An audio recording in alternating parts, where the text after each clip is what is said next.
Eso que vimos ahí es imágenes actualizadas, recientes, de horas, digamos, de una toma aérea de la operación actual de Barrigol en Cotuí. Y ahí se puede apreciar desde el aire la escala, la dimensión, el impacto y el volumen de esas operaciones. Y por vía de consecuencia, al final del video, en la penúltima parte del video, se ve ese reservorio inmenso de esa agua que parece lodo. Y esa es la mal llamada presa de Cola. Y don Melvin, yo viendo esas imágenes, es como ir un viaje al futuro de lo que iba a ser San Juan y la cordillera central en la zona de los Romeros si no hubiese triunfado la voluntad, la energía, el esfuerzo y la lucha de los ciudadanos de San Juan y del país comprometido verdaderamente con esta nación. Es un viaje al futuro, como la película aquella. Sí, un viaje al futuro cercano.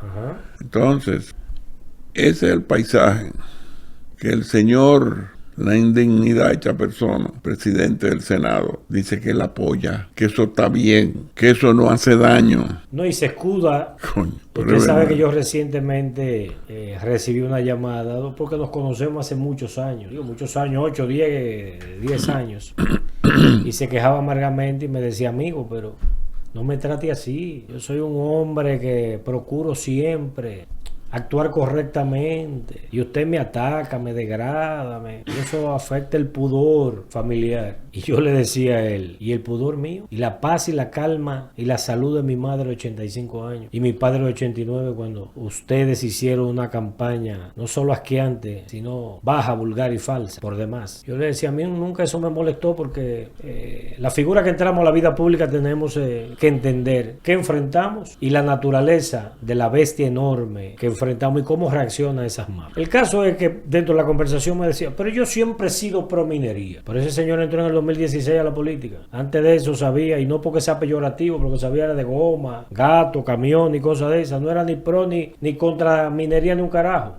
Yo me pregunto, ¿qué le picó después de ser congresista?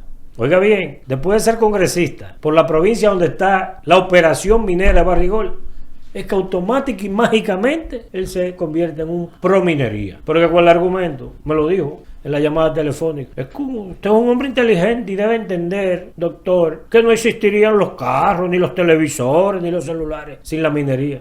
Yo no he visto un carro que el chasis sea de oro, Marvin. Mire que hay extravagancia en el mundo.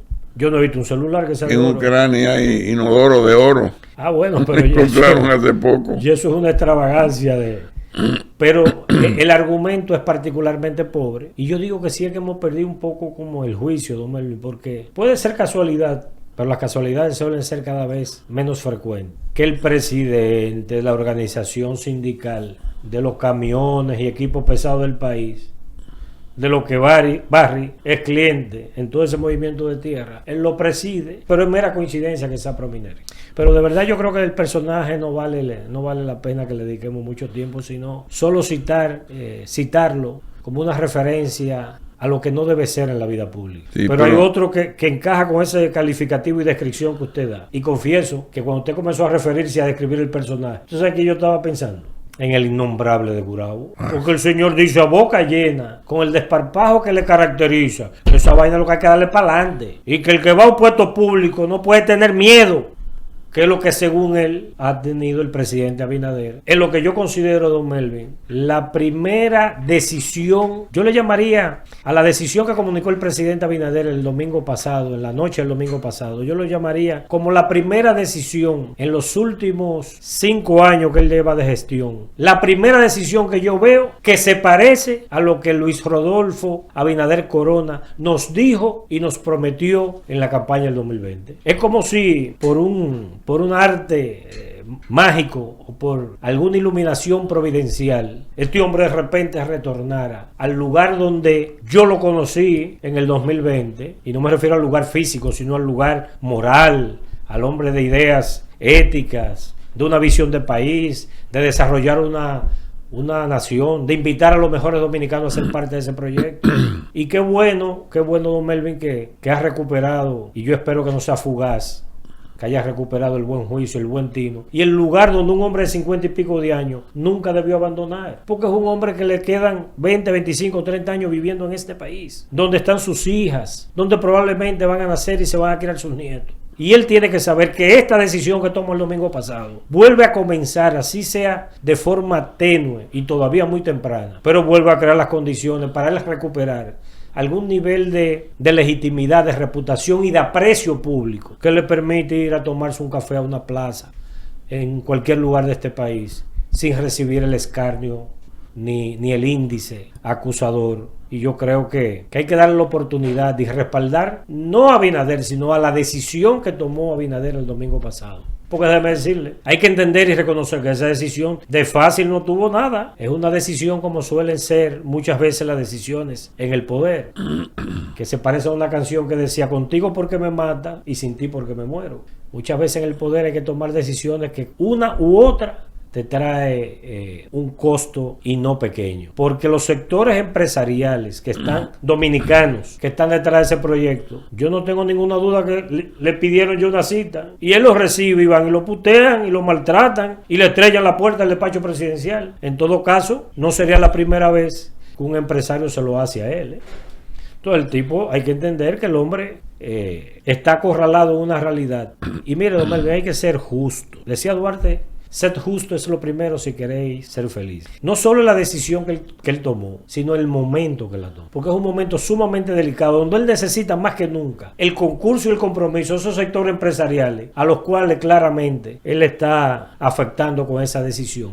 Pero no solo a los romeros, eso le manda un mensaje a la explotación en la cordillera septentrional, que no es en modo alguno menor que esta, Pero también les mando un mensaje a muchos empresarios que han venido pululando alrededor de la política y que entendían que Abinader era una garantía de entregarle lo que ellos pidieran. Mire, hay elementos muy relevantes aquí. Sin duda. Entonces, yo sugiero ver de nuevo esos 36 segundos. Ahora con una advertencia. Todo lo que hay ahí, todo, desde el extremo de la presa de Cola hasta la zona de ingreso, revela una operación minera enorme, un nivel de destrucción medioambiental espectacularmente alto. Se necesita ser no sinvergüenza, como lo es Hipólito. Se necesita ser perverso, crápula, malnacido, para decir que eso no hace daño. Y es una lástima que no haya un marco legal y un procesamiento que nos permitiera poner a Hipólito Mejía a vivir ahí, porque eso es lo que él se merece. Como eso no, ponerlo a él a vivir ahí. Pero mire, vamos a hacer una pausa y vamos a ver de nuevo el video, porque eso no tiene desperdicio, para entonces irnos a los romeros en San Juan de la Maguana.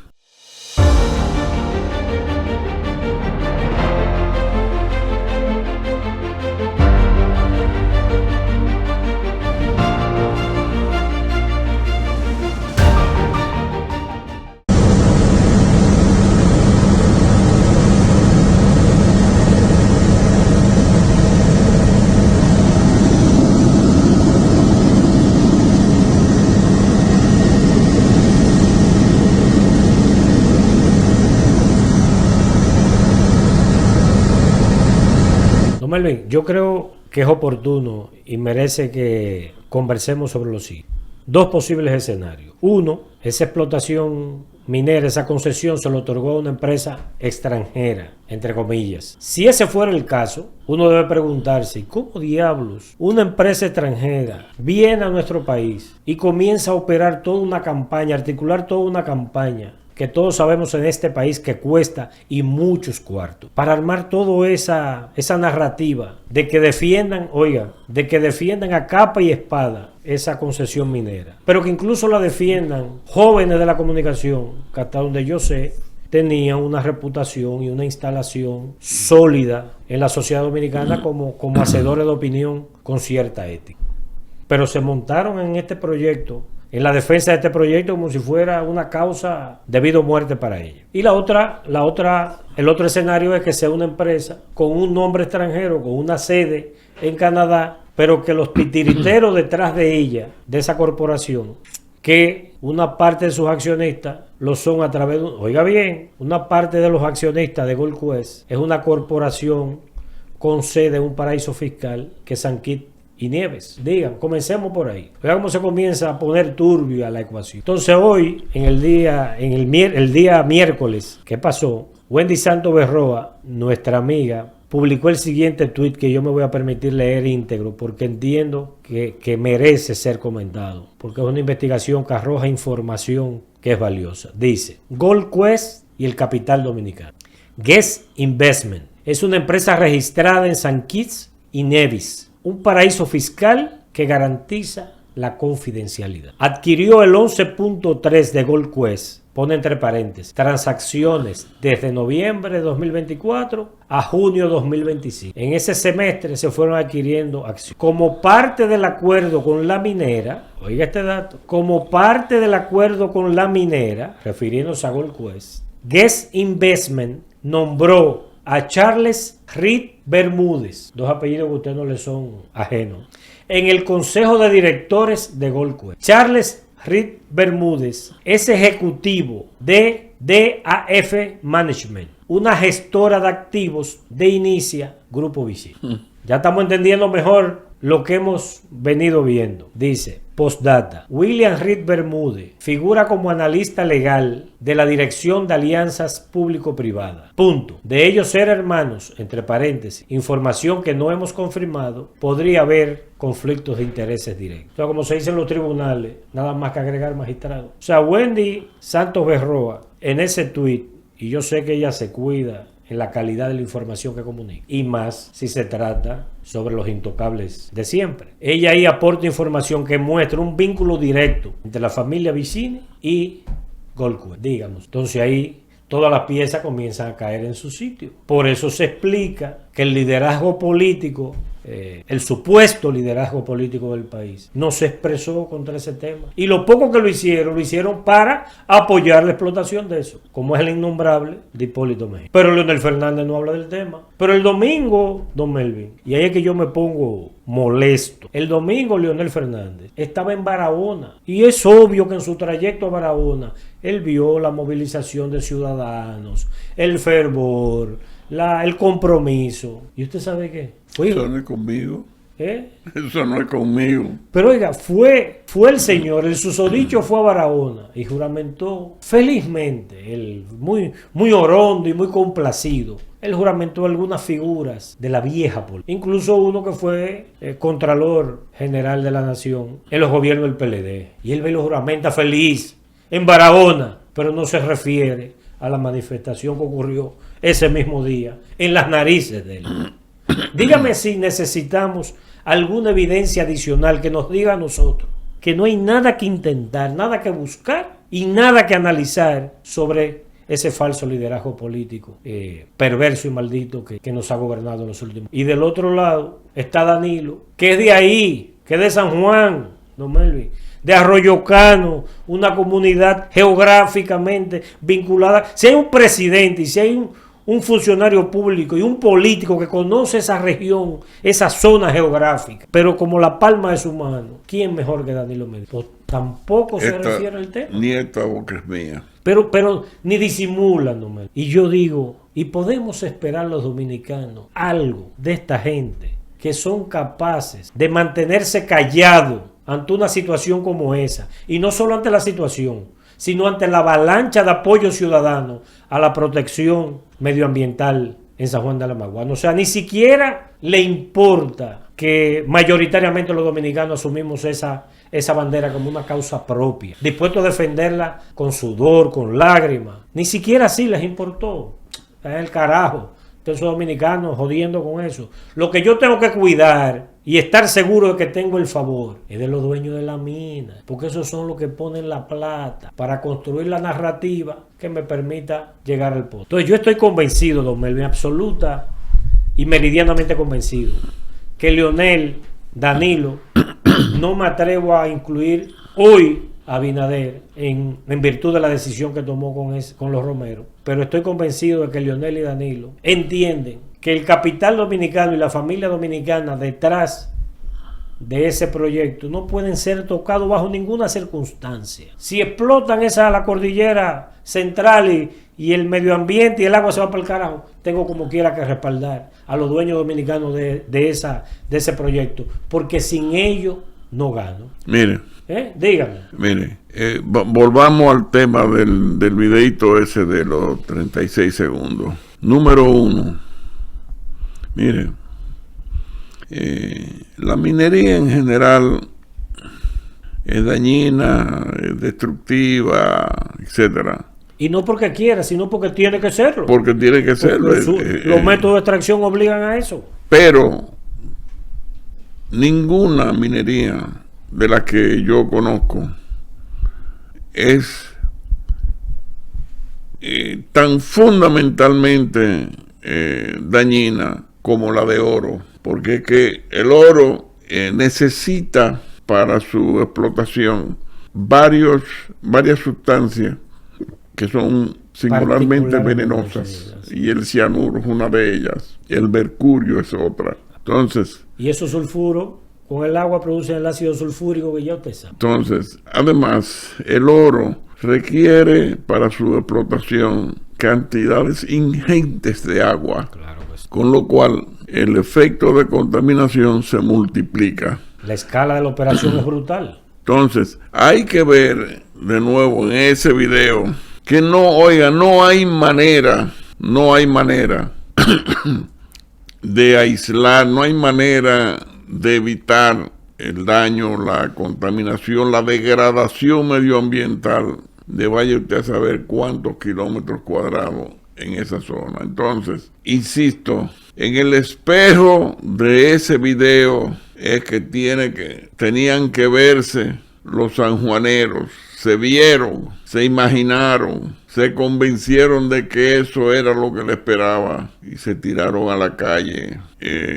Rescate, junto con otras fuerzas, sectores, personas, entidades, jugó un papel, pero la gente había ido construyendo una versión natural contra la explotación del oro de esa mina. Afortunadamente, la escala de la presión, las implicaciones, la naturaleza frágil y compleja del momento que vive la República y que vive el mundo, facilitaron que el presidente Abinader tomara una decisión de ordenar la suspensión de eso. Pero nosotros tenemos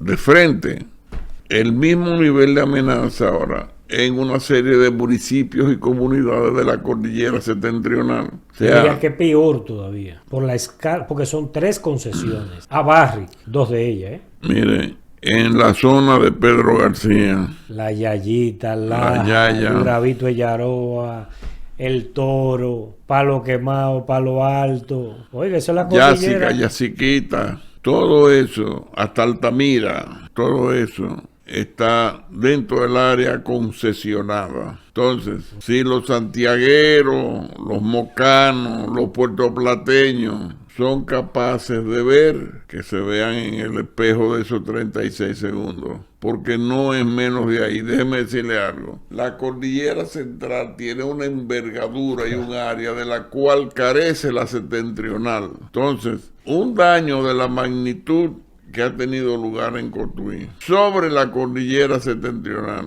implica un desastre de una envergadura que es como ir del Valle del Cibao a la costa de Puerto Plata, descuartizando aquello. Es tan brutal el daño, don Melvin, que a uno se le hace difícil creer que se pueda haber otorgado una concesión. Y no una, no 3. Usted me permite darle un dato para reafirmar lo que usted acaba de decir. Lo voy a leer íntegro, porque si no lo hago así, cualquiera pensaría que estoy exagerando o que estoy equivocado. Y lo vamos a poner en pantalla, el dato. Dice, la producción de 1 kilo de oro requiere cantidades masivas de agua. Oiga bien, se estiman aproximadamente de 300.000 a 400.000 litros. A mí me luce demasiado, pero es lo que dice aquí. Que alrededor de 80.000 a 105.000 galones en minería convencional. Esta cifra puede variar drásticamente según el método de extracción y la ley de la mina, pudiendo incluso ser superior en depósitos de baja concentración. Oiga esta información. Se estima que para producir solo 1 gramo de oro se necesitan de 380 a 1.000 litros de agua, cifra que equivale al consumo de agua de una persona por varios días. El agua es esencial para la molienda de las rocas, la separación del mineral y los procesos de cianurización para disolver el oro. Extraer el oro con agua del mar requeriría una cantidad impensable de agua, medida en millones de litros, por ende la minería terrestre es el método comercial viable. El alto consumo hídrico es una de las principales preocupaciones ambientales asociadas a la minería de oro, porque genera una huella hídrica significativa en la zona de explotación. Dígame.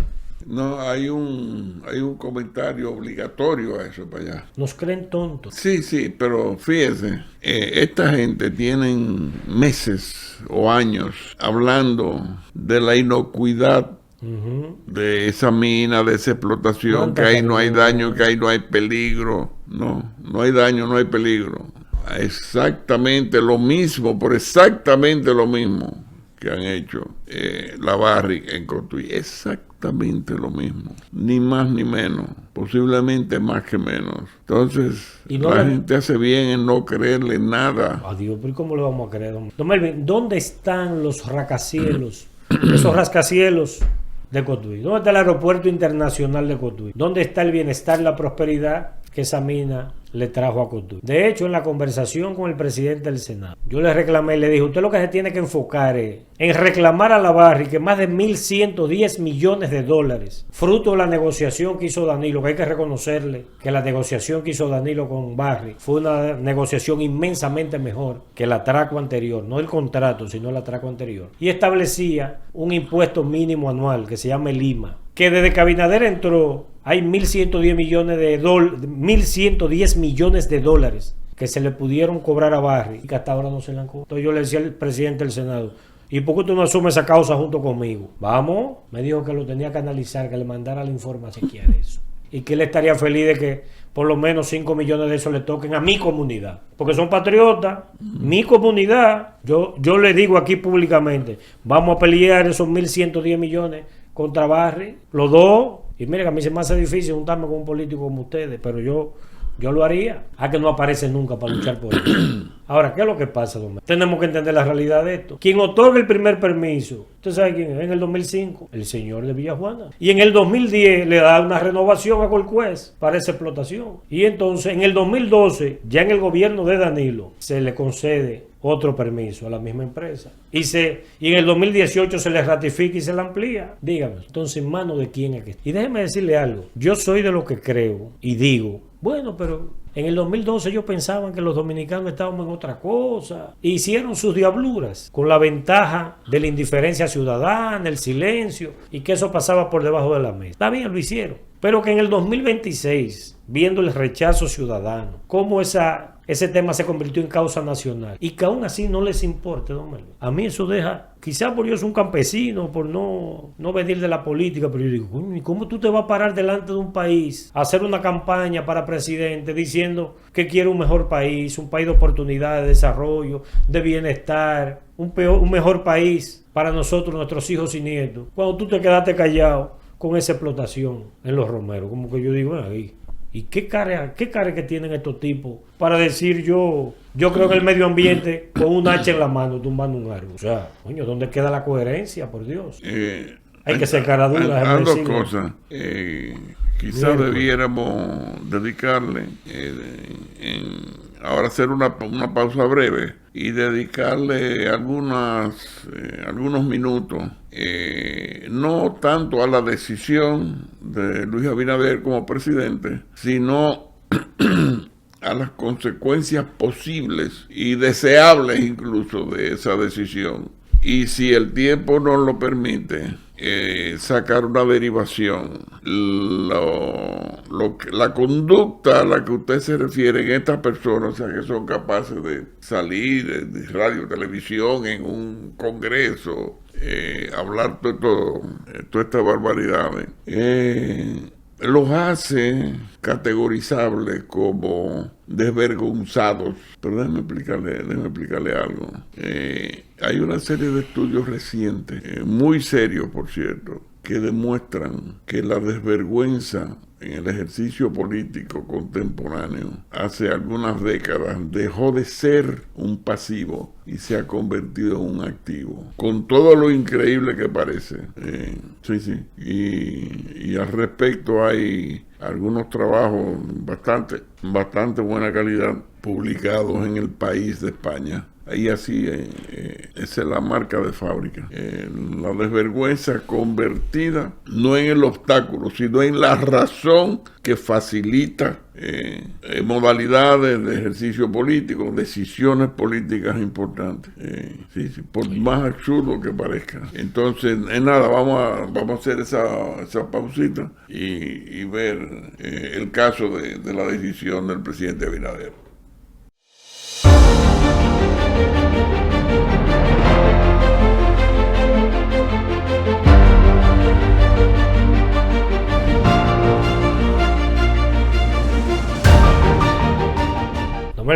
Hemos hablado muchas veces de lo que es una realidad incuestionable, que es la tercera ley de Newton. Toda acción conlleva una reacción de igual intensidad, pero en sentido opuesto. Entonces, esta decisión del presidente Abinader, que yo quiero tomarme algunos segundos adicionales para insistir en que ojalá que esta sea la primera de muchas decisiones correctivas del presidente Abinader.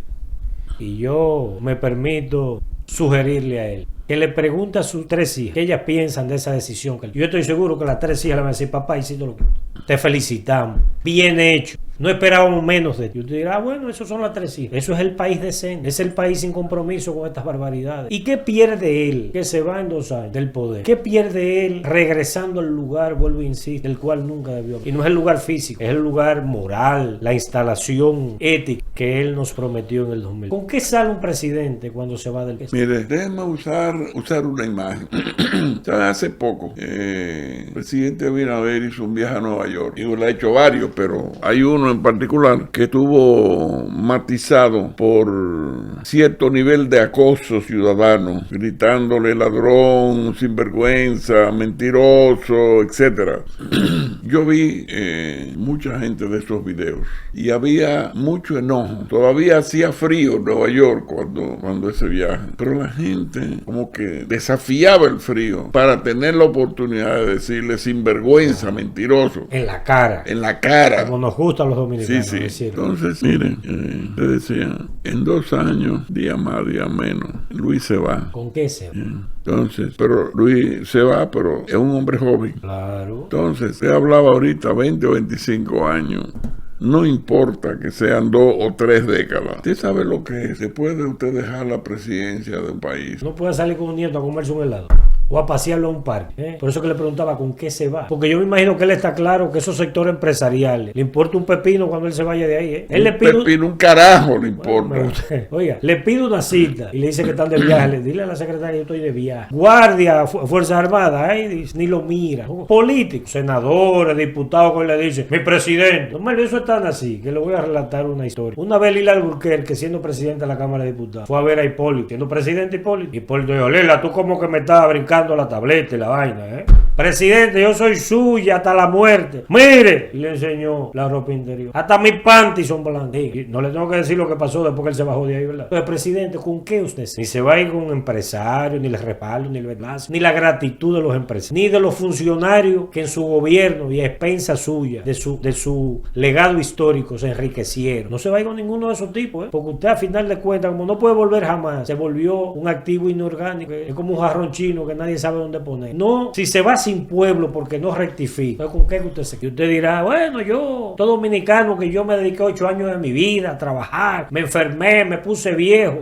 como presidente luchamos por eso unos ingratos, me voy. Mentira. A los 6 o 7 meses están llorando el solecito de aquí, mira, que se muere de pena y amargura. Pero la misma hija que hoy le dice, papi, vámonos, no cojamos esta lucha, ni pasemos más malestar y mal momento. Las hijas son las que dicen, ay, si yo tuviera un viernes en la tarde en Punta Cana, ¿tú te acuerdas lo bonito? Y comienzan a ver la foto entonces, no, pero hay que volver. Y tú vas a volver a un país enojado, y cualquiera diría, pero eso mismo se decía de Danilo. ¿Usted se acuerda que se decía? Yo no sé cómo Danilo va a salir a la calle. Duró dos años y pico trancado, pero en cierta medida pudo volver a sacar la cabeza por el despelote y el desmadre ético de este gobierno. Pero si lo hubiesen hecho un gobierno honesto, yo le garantizo y le aseguro a usted, presidente, que Danilo jamás pudo haber salido a la calle y que jamás pudo haber vuelto a hablar, oiga, ni de pelote en este país. Y eso es lo que él le espera si no rectifica. Entonces, que use esto no como una decisión, don Melvin, sino como el punto de partida. Es una nueva matriz de toma de decisión guiada por valores y guiada por el interés colectivo de los dominicanos, que tal vez esté a tiempo de hacerlo y de obtener, no voy a decir el beneplácito, pero sí algún nivel de perdón de los dominicanos. Pero no vaya más lejos para allá, mire. Pero perdón, que se me queda un punto que creo que es relevante, porque también el presidente Abinader tiene que entender que el dominicano de hoy no es el del 2020 cuando salió Danilo. Es una sociedad mucho más beligerante, más atomizada, más insubordinada, incluso violenta, que el rencor pudiera expresarlo no solo con palabras, sino con agresión. ¿Y quién quiere? Pero mire otra averiguación. Así como Luis Abinader descubrirá la famosa soledad del otoño del patriarca. Asimismo, decisiones como esta lo pueden reciclar.